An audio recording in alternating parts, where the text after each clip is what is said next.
बिस्मिल्लाहिर्रहमानिर्रहीम अस्सलाम वालेकुम। आई होप कि आप सब खैरियत से होंगे और अल्लाह रब्बुल इज़्ज़त से दुआ गूँ कि अल्लाह पाक हम सब को अपनी फुमान में रखे। आमीन सुम्मा आमीन। डियर स्टूडेंट्स, मैं आपका होस्ट मोहम्मद आज़म गुजर। आपको मालूम है कि हमेशा आपके लिए, आपके फ़ायदे के लिए अच्छे से अच्छे टॉपिक को चेस किया जाता है, अच्छे से अच्छा मटेरियल कलेक्ट किया जाता है और आप तक पहुंचाने की कोशिश की जाती है। और मेरी ये हमारा कोशिश होती है कि मैं जो मटेरियल अपने स्टूडेंट्स तक, अपने व्यूवर्स तक पहुंचाऊं, वो प्योरिटी पर मबनी होना चाहिए।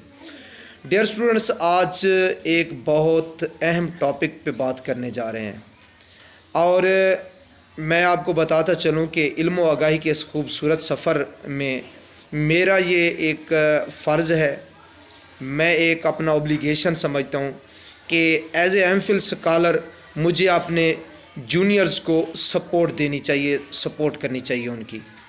और हम वक्त मेरी कोशिश होती है कि मैं स्टूडेंट्स लोगों को इन द टाइम फैसिलिटेट करता रहूं। और आज जिस टॉपिक पे बात करने जा रहे हैं तो आपके लिए बहुत अहमियत का हामिल टॉपिक है। बार बार स्टूडेंट्स की ये विश थी, बार बार क्वेश्चन कर रहे थे मुझे कि सर हमें रिसर्च से मुतल्लिक ब्रीफ़ किया जाए। तो हम आज एम फिल या एम ए लेवल पे जो रिसर्च होती है उससे मुतल्लिक आपको अच्छे अच्छे हिंट्स देने जा रहे हैं, तरीके से आगाह करने जा रहे हैं। उससे पहले आपको बताता चलूँ कि ख़ास तौर पर एम ए उर्दू और एम फिल उर्दू के स्टूडेंट्स के लिए हमारे यूट्यूब चैनल पर बहुत ज़्यादा मटेरियल मौजूद है। गेट टेस्ट की तैयारी के हवाले से, डिपार्टमेंटल टेस्ट की तैयारी के हवाले से, रिसर्च के हवाले से, थीसिस टाइप एंड राइट करने के हवाले से, वाइवा की तैयारी के हवाले से बहुत ज़्यादा मटेरियल वीडियोज़ की सूरत में मौजूद है। आप चैनल को विज़िट करें और अपने एग्ज़ाम की तैयारी को यकीनी बनाएं। डियर स्टूडेंट्स, टॉपिक की तरफ जाने से पहले आपसे गुजारिश करता चलूं कि अगर अभी तक आपने चैनल को सब्सक्राइब नहीं किया तो बराए मेहरबानी चैनल को ज़रूर सब्सक्राइब कर लें, वीडियो को एक लाइक दे दें। चलते हैं अपने टॉपिक की तरफ। डियर स्टूडेंट्स, बात करेंगे रिसर्च पे कि रिसर्च क्या है और रिसर्च करने के तरीके क्या हैं। डियर स्टूडेंट्स, सबसे पहली बात तो ये है कि जब आप एम फिल की डिग्री कर रहे होते हैं, एम ए की डिग्री कर रहे होते हैं, एम एस सी की डिग्री कर रहे होते हैं, तो जब आपका रिसर्च वर्क शुरू होता है, रिसर्च का टॉपिक शुरू होता है, उस पर काम करना शुरू करते हैं, तो यूनिवर्सिटी आपको आपके टीचर्स में से एक सुपरवाइज़र अलॉट करती है।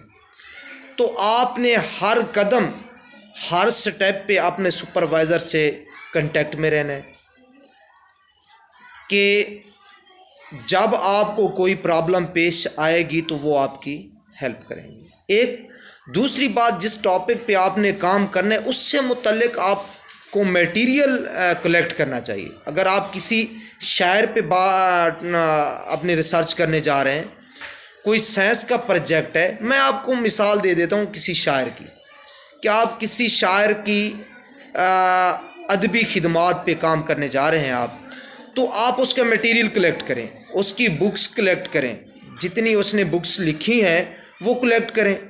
फिर वो कहाँ पैदा हुए, कहाँ पढ़े, कहाँ उन्होंने अपनी जॉब की, कहाँ से उन्होंने शायरी के मैदान में कदम जमाए, तो ये सारी मालूमात, इंफॉर्मेशन आप हार्ड में, सॉफ्ट में कलेक्ट करेंगे।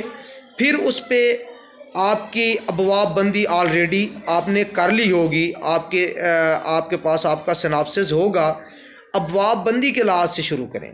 पहला जो बाब होता है हमेशा इस हवाले से अगर आपका टॉपिक होगा तो वो इंट्रोडक्शन का होगा। उस इंट्रोडक्शन में उसकी तारीख़ पैदाइश सबमिट करेंगे, उसके ज़िंदगी के हालात व वाक़यात, अहवाल आप सबमिट करेंगे। फिर उसके शायरी पे जाएंगे, नज़म पे काम करेंगे।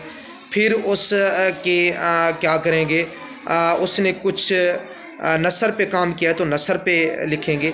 ऐसे आप फिर क्या करेंगे, कदम बे कदम आप अपने सुपरवाइज़र को चेक करवाएंगे काम, आए कि आपका काम दुरुस्त है।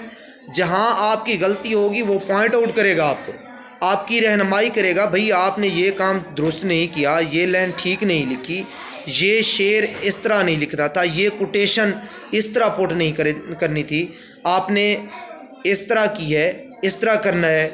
फिर आपको बताया जाएगा कि आपने हवाला जात कैसे पुट करने हैं। अक्सर स्टूडेंट्स भूल जाते हैं, बहुत बड़ा प्रॉब्लम्स पेश आ जाता है जब हवाला जात पुट करते हैं। तो रिसर्च वर्क में अगर आपके पास मटेरियल कलेक्ट होगा, अगर आपका सुपरवाइज़र आपके साथ कोऑपरेट करेगा और आप भी सुपरवाइज़र के साथ कांटेक्ट में होंगे, तो आपका रिसर्च वर्क इंशाल्लाह ताला अच्छा रहेगा। अगर सुपरवाइज़र भी नहीं है, आपके पास मटेरियल भी नहीं है, तो फिर क्या करेंगे? खाक आप रिसर्च करेंगे। तो भाई आप रिसर्च के लिए पहले मटेरियल कलेक्ट करें, सुपरवाइज़र के साथ कांटेक्ट में रहें, फिर देखें कि आपका काम कैसे होता है। ये है रिसर्च वर्क के हवाले से चंद बातें, चंद हिंट्स जो मैंने आपको बताए। अपना ख्याल रखिएगा, अपनों का ख्याल रखिएगा। अल्लाह हाफिज़।